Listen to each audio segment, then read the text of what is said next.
Binge the full week of The Ray Taylor Show ad-free over at inspireddisorder.com/plus. This is The Ray Taylor Show. This is my top 5 Dickhouse Productions. These are 5 of my favorite films produced by Dickhouse, which is the company that produced all the Jackass movies and TV shows. They've done everything from the prank hidden camera type of show like a Jackass show to straight up documentaries like Being Evil, or to like hybrid movies that's similar to like Bad Trip in Bad Grandpa, to full traditional type of theatrical film with a lot of stunt work in it. So they've kind of run the gambit, always kind of in that same vein of like rebellious, troublemaker, stunts, things of that nature. So I wanted to, since Jackass Forever recently hit streaming on Paramount Plus, which was a hilarious movie, everybody should check it out. I decided to go through the entire catalog of the Dickhouse Productions, of their films, documentaries and films, everything but their TV shows. They've done a lot of TV shows. And rank them. So this is my top 5 Dickhouse Productions in movie form or in a theatrical form. I don't even know if they were all released theatrically, but let's go through. I will do my top 5, and then I'll talk about my honorable mentions, the ones that didn't make the list. But starting off with my number 5 favorite Dickhouse production being Evil. It's a documentary about Evel Knievel. I think inspired by one of their documentaries, Matt Hoffman. They did a short doc, which I didn't get around to watching and probably wouldn't have made the list anyway. Matt Hoffman's tribute to Evel Knievel, which is like a 45-minute thing. It's on YouTube, and I'm sure it's great, but I would imagine that their documentary Being Evil, which is sitting here at number 5 on my list, is quite a bit more. And it's a great documentary. You got a lot of interviews with people that knew Evel Knievel. Obviously, as a kid, I loved the idea. I loved stuntmen. I loved there was like a show about stuntmen that was happening in like about like movie stunt people. But always loved the Evel Knievel, Daredevil type of stuff, which is so much of what inspired Jackass itself. Not only like the death-defying stunt type of deals, not that a lot of Jackass is extremely death-defying, but even like the crew of Evel Knievel. Evel Knievel, when he started out, had a crew of guys similar to like the Jackass crew of guys, one of which in Evel Knievel's crew was a little person who would do stunts that were modeled after the stunt that Evel Knievel was going to do, but the little person would fail every time, and the crowd loved it. And of course, in Jackass, they have Wee Man. So even like the components of the crew are very similar in the Evel Knievel crew and the Jackass crew. But it's an interesting documentary, finding out how kind of horrible Evel Knievel was, but also how he was able to become successful doing a thing that like he like created a form of entertainment, which is paved the way in a lot of ways for shows like Jackass. So it's a solid documentary directed by Daniel Jung, and it has a lot of good interviews with some of the Jackass crew as well. But yeah, it's my 5th favorite production by the Dickhouse Production Studio, Being Evil. Moving on to number 4. My 4th favorite Dickhouse production is Jackass 3D. It is the first Jackass movie to be on the list, Jackass 3D. Obviously a lot of fun. A movie that by all means could have been the final Jackass movie. Obviously, we now know Jackass Forever is out. Will it make the list? I don't know. But Jackass 3D is here at number 4, and it's a lot of fun. You have a lot, like just in every Jackass movie, they seem to up the production value in a lot of ways. And Jackass 3D, you have obviously came out in a time where 3D was the new popular trend in movies that obviously is still going strong today, with every single movie being released in 3D and every single TV is a 3D TV. Yeah, completely. It's a trend, not even completely worthless from the Avatar director. But yeah, Jackass 3D is a movie that I wish I had a 3D TV for. It is one of the few movies where I wish I had a 3D TV to watch it, because it's a fun. They play around with it a lot. Especially, I mean, you had the Jackass crew, the stunts that they do. It's just like a no-brainer that, of course, 3D and also super slow-mo, which was a lot of fun as well, which is something that you can still see without 3D glasses. You don't get the 3D parts, but you get all the slow-mo aspects, and just a lot of fun. Definitely, you can tell like they're feeling old in 3. At the end of 3, they have all these guys like Bam just praying that there's no more Jackass movies. And then you also get like little pictures of what everybody looked like when they were young, which is a lot of fun.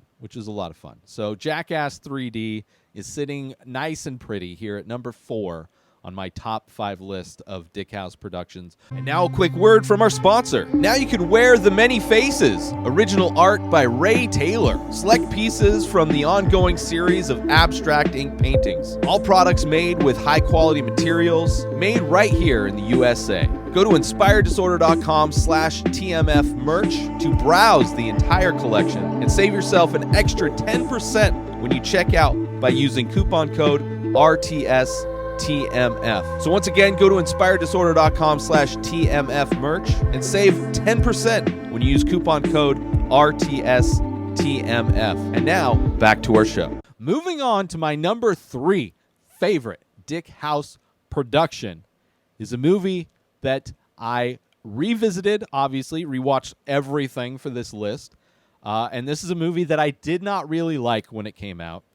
But it is here, sitting at number 3, the only true cinematic film. It's not a hybrid. It's not a hidden camera prank show. That movie coming in at number 3 is Action Park, which is a movie. It's an okay movie, right? It's about, the true story is very interesting about Action Park, and I forget what it was called. Action Point. I'm sorry. Action Park is the actual park that was in New Jersey. Action Point is the movie about that, the fictional movie starring Johnny Knoxville. It also has Chris Pontius in. Chris Pontius is the best in this movie.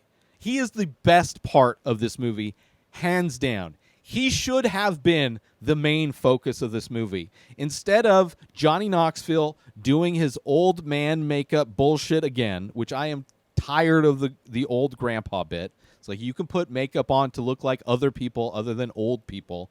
I'm kind of tired of it. Whereas Chris Pontius is just like effortlessly joyful in this movie.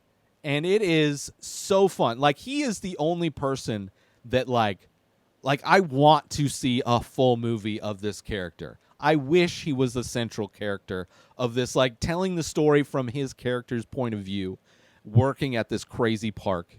And it could be him in old makeup telling his kids. But Chris Pontius in this movie is the all-star. By so much.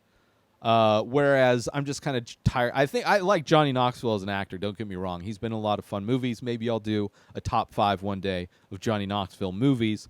But in this, I don't think he's that great of an actor to pull off the whole old man improvised type of thing. I'm just kind of tired of it. But Chris Pontius, greatest part of this. Fun movie, fun like summer camp type of a movie, right? If you're just watching it as a summer camp movie, and there's some fun stunts that I'm sure they're not really shot the best to really capture the fact that these actors are actually doing the stunts. Like when Tom Cruise does a stunt, you make sure to see that it's Tom Cruise doing the stunt. In a lot of the stunts in Action Point, it's like I assume it's Johnny Knoxville doing it, getting thrown through a barn. But the way the camera cuts and you're seeing it from behind, far away, it literally could have been anybody. But a fun movie nonetheless. And revisiting it, I enjoyed it more. I was a little bit more disappointed when I first watched it. Enjoyed it more on the second viewing. Also, Johnny Pemberton's great in this movie. He plays one of the camp counselors. But by far, Chris Pontius, the all-star of Action Point. The all-star. So that is why Chris Pontius could single-handedly be the reason why this movie is even on the list at all. But also definitely why it's at number 3. 100% Chris Pontius. It did the heavy lifting in that. So Action Point at number 3. Moving on to number 2, my second favorite Dickhouse production is Jackass Forever. The newest of the Jackass movies. A really fun movie. Very much a Lego sequel of a Jackass film, where it is in a lot of ways Jackass paying homage to a lot of their earlier bits in their crew, amping them up, amping up the production value, also bringing in fresh blood, bringing in younger people, bringing in more diverse cast of people. You have a woman finally. I don't think there's any. I mean, you have people dressed as women in a lot of the Jackass movies, but I think this is the first to actually have a female participating in the Jackassery.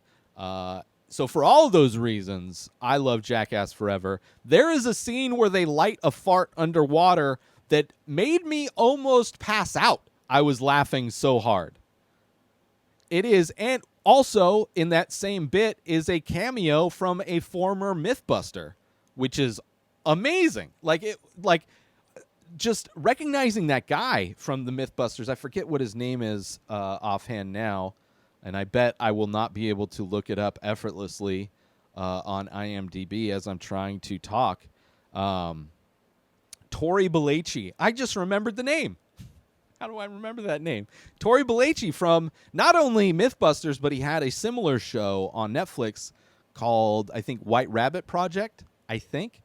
But he was the scientist that was overseeing the ability to light a fart underwater. And it's hilarious. I literally laughed so hard, I almost passed out. There were other really funny parts in it as well that made me laugh verbally out loud. And it's, not only are you seeing kind of the torch being passed to these news people, but you're also still seeing Steve-O still doing his thing. You're still seeing Johnny Knoxville getting, in every movie he's got to get run over by a bull. It is crazy. But a lot of fun. A lot of fun despite after Jackass 3D, the end of Jackass 3D, it really felt like that was the last time we're ever going to see these guys do crazy stuff. Now, obviously, Steve-O went on to he's doing live stuff. He's still doing a lot of that Jackass stuff on his own independently. But yeah, for them to come back and for that magic to come back and still be so funny and to bring in all these new people into the mix and do it while COVID is going on.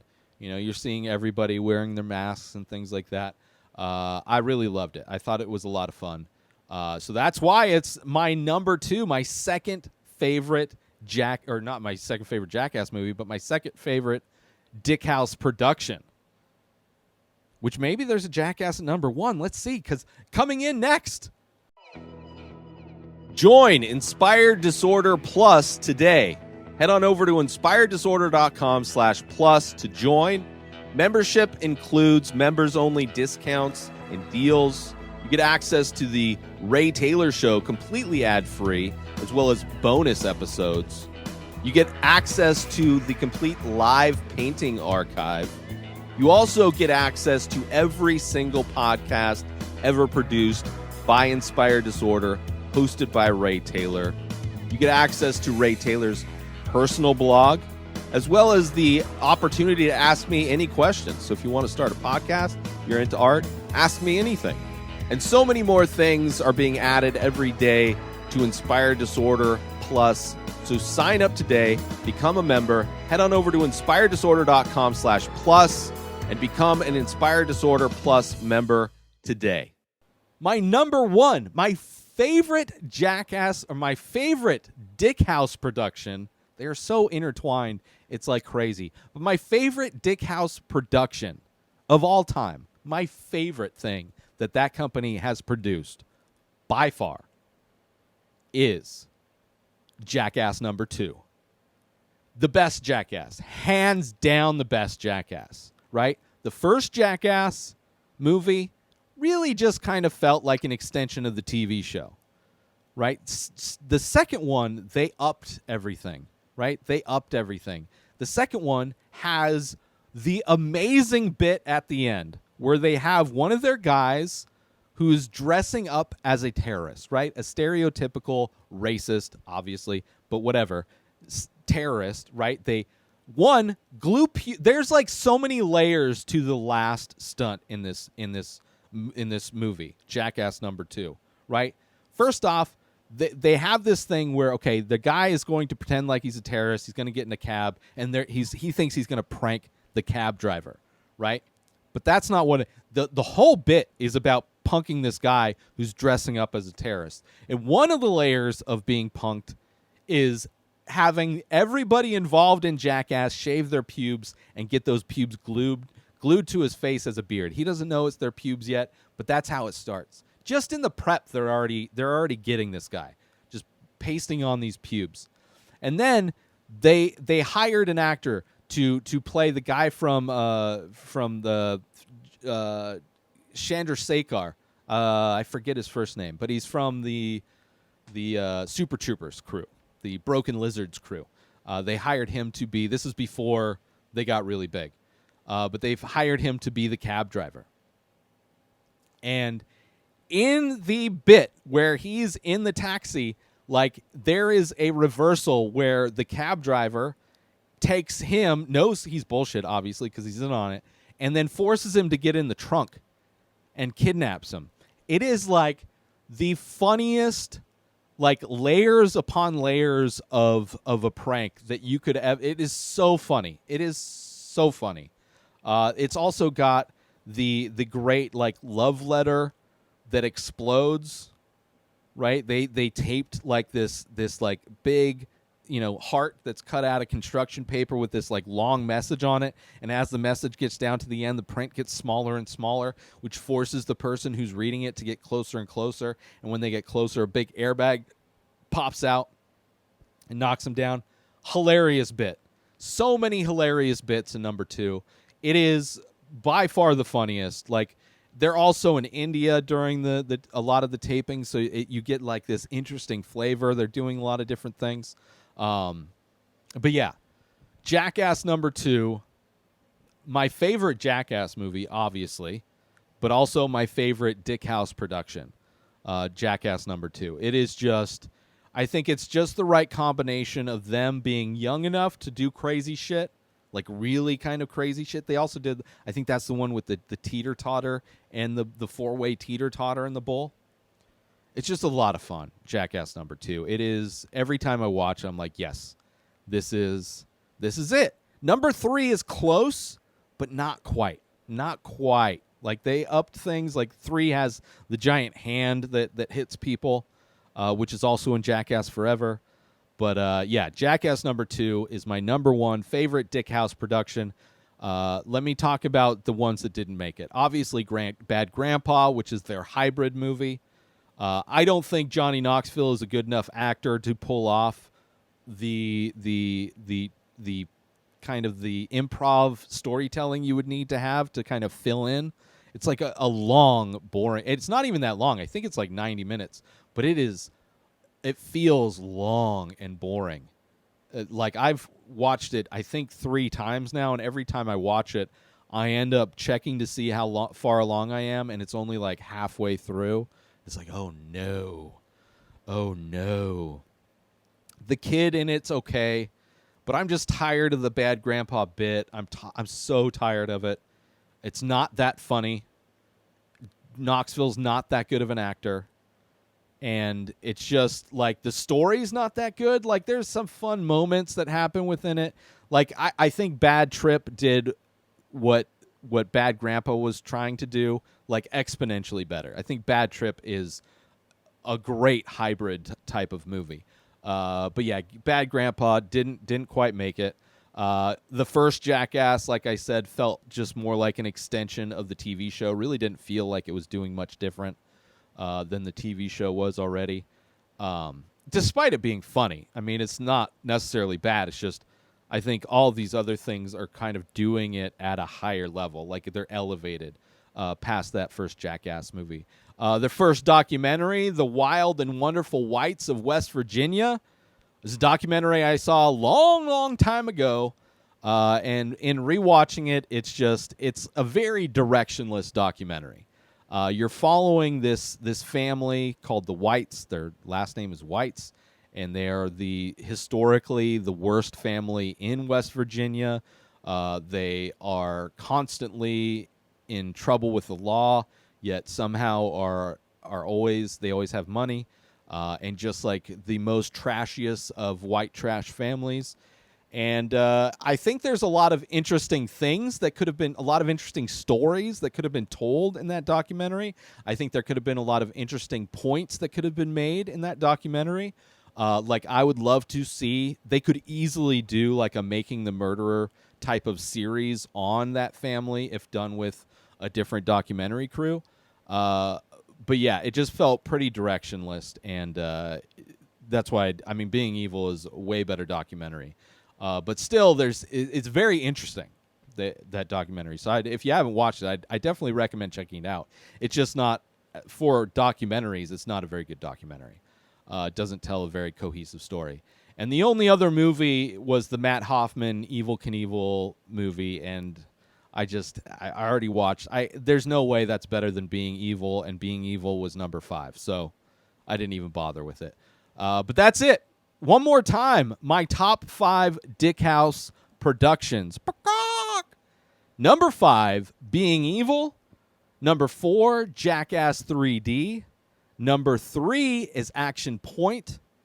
Number 2 is Jackass Forever.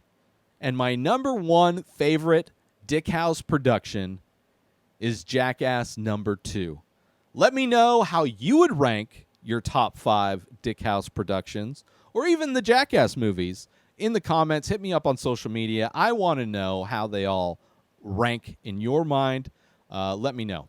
And that's it. New episodes of The Ray Taylor Show come out every single day. Subscribe on YouTube and everywhere our podcasts are found. Binge the full week over at inspireddisorder.com/plus. Buy Ray Taylor Show merch over at inspireddisorder.com. And follow the show on Instagram at Ray Taylor Show. Have a wonderful day, everybody. Peace out!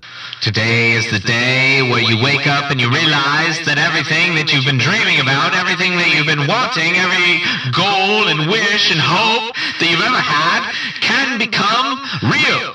Dreams can come true. What you manifest in your mind, you can bring to reality.